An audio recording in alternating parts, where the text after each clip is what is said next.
Yan, okay, ganda na naman ang ating alugbati dito. Good morning. Another harvest ang ating gagawin dito para sa ating alugbati.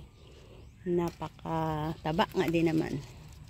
Ito yung mga bagay na blessed tayo. Meron tayong ma-harvest na fresh gulay na sarili nating itinanim. Ayan. Habang ikaw ay nagpapakulo doon ng iyong munggo. Yes, isahog natin ito sa munggo. Kung gusto nyong malaman ang ating recipe, you can visit me in my another YouTube sa Cynthia's Life and Cooking. Doon tayo gumagawa ng mga content regarding sa ating home cooking recipe. Mga simpleng luto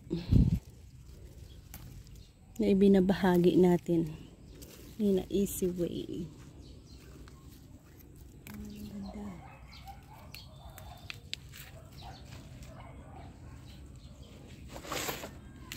Marami-rami tayong makuha ngayon dahil sa sobrang taba nila.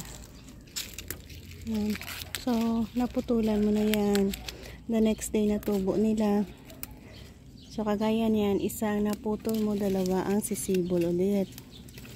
Diba? Bilis lang. Yan, dito pa lang, dami na oh. Bilis lang oh.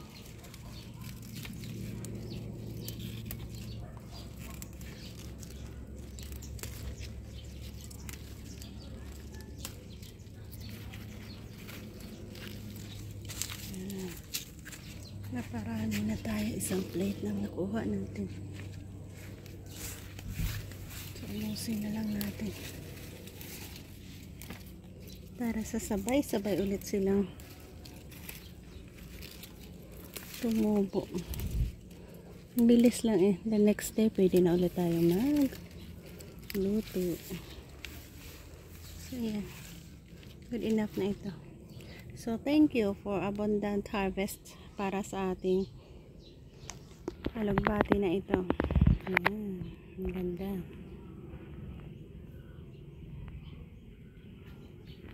Yan ang ating alugbati. Bye bye.